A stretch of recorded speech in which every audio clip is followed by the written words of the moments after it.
জয় হিন্দ।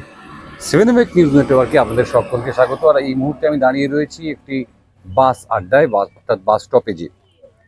কি কারণে দাঁড়িয়ে রয়েছি? যে আশঙ্কা করা হচ্ছে যে পরিবেশ দূষণ সংক্রান্ত একটি মামলায় 2009 সালে আগস্ট মাসে এই ব্যাপারে, এই বাস চলাচলের ব্যাপারে, প্রাইভেট বাস বা যে কোনো বাস, সরকারি বাস, আদালতে স্পষ্ট নির্দেশ রয়েছে যে মেয়াদ উত্তীর্ণ বাস চালানো যাবে না কলকাতার রাস্তায়। এখন মেয়াদ উত্তীর্ণ বাস কাকে বলা হচ্ছে? মেয়াদ উত্তীর্ণ বাস বলা হচ্ছে যে বাসগুলোর 15 বছর বয়স হয়ে গেছে। এবং বাস শ্রমিক মালিক সংগঠনের যে হিসেব, তাতে দেখা যাচ্ছে কলকাতা শহরে মোট যত বাস চলাচল করে তার অর্ধেকের বেশি বাস এই জুলাই মাসে তাদের 15 বছর অতিক্রম করবে। অর্থাৎ তাদের যে নির্মাণের দিন, সেই নির্মাণের দিন থেকে 15 দিন অতিক্রান্ত করে যাবে, যার ফলে একটা সাংঘাতিক বিপর্যয় নেমে আসতে পারে। কারণ এই সামান্য সময়ের মধ্যে এই বিপুল পরিমাণের বাস রিপ্লেস করা সম্ভব কিনা সেটা এখনো বুঝে উঠতে পারছেন না মালিকরা। সেই জায়গায় দাঁড়িয়ে তাদের বক্তব্য ছিল, এই বাসগুলোই কিন্তু আমাদের যে কলকাতা শহরের সঙ্গে কলকাতার শহরতলির যে যোগাযোগ ব্যবস্থা, সেই যোগাযোগ ব্যবস্থাকে কিন্তু সম্পূর্ণভাবে নিয়ন্ত্রণ করে। 82% যাত্রী চলাচল কিন্তু এই বাসের মধ্যে, এই বাসে করে বসে বা দাঁড়িয়েই যাত্রীরা করে থাকেন। তো এই বাসগুলো যদি চলে যায়, অর্থাৎ বন্ধ হয়ে যায় 15 বছরের অচিলায়, যদিও মালিকেরা বলছেন যে মধ্যবর্তী সময়, অর্থাৎ করোনাকালে প্রায় 2 বছর বা 2 বছরের বেশি সময় এই বাসগুলো বন্ধ ছিল, সেই ক্ষেত্রে আরও 2 বছর তাদের সময় দেওয়া হোক। কিন্তু আদালত সে বিষয়ে এখনো পর্যন্ত কোনো সিদ্ধান্ত না নিলেও রাজ্য সরকার সুস্পষ্টভাবে জানিয়ে দিয়েছে যে আদালতের রায় শিরোধার্য করে আগামী জুলাই মাস থেকে, অর্থাৎ 2024-এর জুলাই মাস থেকে কোনো বাস, যে বাসের বয়স 15 বছর পার করে যাচ্ছে, সেই বাস আর চালাতে দেবেন না। আমরা ফোনে একটু যোগাযোগ করি পশ্চিমবঙ্গ বাস ও মিনি বাস ওনার্স অ্যাসোসিয়েশনের অন্যতম কর্মকর্তা, সাধারণ সম্পাদক প্রদীপ নারায়ণ বসুর সাথে শুনবো। আমরা একটু যোগাযোগ করার চেষ্টা করব প্রদীপ নারায়ণ বসু, বাস মালিক ইউনিয়নের অন্যতম নেতা, তার সঙ্গে কথা বলার জন্য ফোনে তার সঙ্গে যোগাযোগ করার চেষ্টা করব। হ্যাঁ, প্রদীপ বাবু, শুনতে পাচ্ছেন? হ্যাঁ, এই যে পরিস্থিতি দাঁড়িয়েছে আজকে, যে আমরা শুনতে পাচ্ছি যে আগামী জুলাই 24 সাল, সে সময় থেকে সমস্ত বাস বন্ধ হয়ে যাওয়ার সম্ভাবনা রয়েছে। আমরা একটা বাসে বসেই আপনার সঙ্গে আপনাকে এই প্রশ্নটা করছি, কি বলবেন?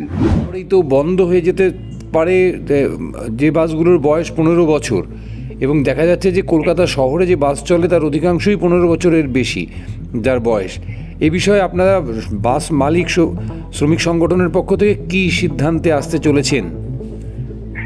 অ্যাকচুয়ালি হচ্ছে যে T93 গাড়ি যখন বাতিল হয়েছিল 2009-এ, ওটা ছিল 1 আগস্ট থেকে ইফেক্ট হয়েছিল, এবং জুলাই মাসে 31 জুলাইয়ে T93 গাড়ি বাতিল হয়েছিল। সেই 24-এ সেই জায়গায় আসতে চলেছে। জুলাই মাসের 31 তারিখ হওয়ার পর থেকে যে হারে গাড়ি কলকাতা শহরে কমবে, এবং গাড়িটা যখন জন্ম নেয় তখন কিন্তু অ্যাকচুয়ালি এই গ্রিন ট্রাইব্যুনাল দিচ্ছে যে অর্ডার 15 ইয়ার্স গাড়ির বয়স, যেদিনকে জন্ম হবে তার মৃত্যুদিন ঠিক করে দিয়েছে। কিন্তু করোনার আবহতে 2 বছর গাড়ি চললো না লকডাউনের ক্ষেত্রে। সেন্ট্রাল গভর্নমেন্ট এবং স্টেট গভর্নমেন্টের যে লকডাউন ছিল সেটা ঘোষিত, তাই আমার ইঞ্জিনটা কিন্তু 2 বছর রান করেনি। সেক্ষেত্রে 2 বছর এক্সটেনশন পাওয়া উচিত ছিল। আমরা গত 12 তারিখে মুখ্য সচিব এবং পরিবহন মন্ত্রী, পরিবহন সচিবকেও চিঠি দিয়েছি এবং মুখ্যমন্ত্রীকেও আমরা মেল করেছি। এবং 24-এ যে ভয়াবহ দিন আসছে, 24 থেকে 25-এ সাধারণ যাত্রী কি করে কর্মস্থলে যাবে সেটা গভর্নমেন্টকে চিন্তা করা দরকার আছে। এবং 2 বছর এক্সটেনশন হলে মালিকরা অনেকটা টাইম পাবেন। এই ক্ষেত্রে এসি গাড়ি নামাতে গেলে পরে 30 লক্ষ টাকা তার বাজেট হয়ে যাচ্ছে, এবং ইএমআই আসছে যার প্রায় 40,000 টাকা। এই ভাড়ার ক্ষেত্রে সেটা সম্ভব না। সেই ক্ষেত্রে কি আপনারা বিকল্প কোনো পথ ভাবছেন প্রদীপ বাবু? আমরা বিকল্প পথ ভাবছি। আমাদের ভাবার থেকে বড় কথা হচ্ছে গভর্নমেন্টকে ভাবতে হবে। গভর্নমেন্ট যদি আমাদের পাশে এসে না দাঁড়ায়, 2009 কিন্তু তখনকার স্টেট গভর্নমেন্ট বামপন্থী সরকার কিন্তু আমাদের পাশে এসে দাঁড়িয়েছিল। সিডিজি স্কিমে 50% ডাউন পেমেন্টে সেন্ট্রাল গভর্নমেন্ট একটা স্কিম এনেছিল, এবং যে গাড়িগুলো স্ক্র্যাপ হয়েছিল তাতে মিনি বাসের ক্ষেত্রে 30,000 টাকা এবং বাসের ক্ষেত্রে 50,000 টাকা অনুদানও দিয়েছিল। এই ক্ষেত্রে এই গভর্নমেন্টে আমরা এখনো পর্যন্ত কোনো মোটিভেশন দেখতে পাচ্ছি না যে কি করে যাত্রী সাধারণকে পরিষেবা দেবে, কারণ 85% যাত্রী পরিষেবা আমরা দিই, এবং 70% গাড়ি যদি 2024 থেকে বসা স্টার্ট করে 25-এ গিয়ে যদি 100% বসে যায়, সেই ক্ষেত্রে গভর্নমেন্ট কি করবে সেটাকে স্টেট গভর্নমেন্টের চিন্তা করতে হবে। আপনারা কি কোনো আশার আলো দেখছেন? আমরা কোনো আশার আলো দেখছি না, কারণ হচ্ছে মেইল করেছি মুখ্যমন্ত্রীকে, মুখ্য সচিবকে চিঠি দিয়েছি নবান্নে, আমি আপনাকে কিছু কপি হয়তো দিয়েছি। এক্ষেত্রে প্রত্যেক সাংবাদিক বন্ধুদের দিয়েছি, আপনাদের আমাদের পাশে এসে দাঁড়াতে হবে।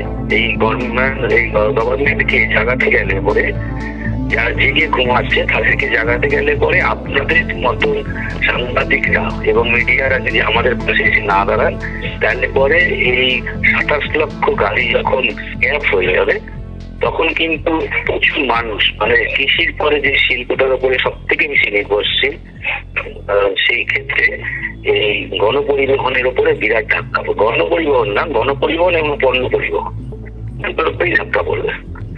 অনেক ধন্যবাদ প্রদীপবাবু আপনাকে। ধন্যবাদ। আপনারা শুনলেন যে প্রদীপ নারায়ণ বাবু কি জানালেন আমাদের। তবে পরিবহন সূত্রের খবর, এই মুহূর্তে কলকাতা শহরে চলাচল করা বেসরকারি বাসের সংখ্যা 5,000-এরও বেশি, এবং এই মুহূর্তে নতুন BS6 বাস নামাতে মালিকদের প্রায় 30 লক্ষ টাকা করে খরচা করতে হবে, যেটা কিন্তু প্রদীপ নারায়ণ বাবু সরাসরি জানিয়ে দিলেন যে কার্যত অসম্ভব। এবং তিনি বললেন যে বাম সরকার যেভাবে 2009 সালে তাদেরকে সহযোগিতা করেছিলেন, সেই রকম সহযোগিতা যদি বর্তমান সরকার তাদের সঙ্গে না করে, তাহলে 2024-এর জুলাই, মানে আর মাত্র 6 মাস আমাদের হাতে রয়েছে। 6 মাস পরে কিন্তু আপনার যাতায়াত কিভাবে করবেন বা আদৌ করতে পারবেন কিনা সেটা ভাবতে হবে আপনাদেরই। শ্যামল পাল এবং চন্দন সেনগুপ্ত, 7 নিউজ নেটওয়ার্ক। জয় হিন্দ।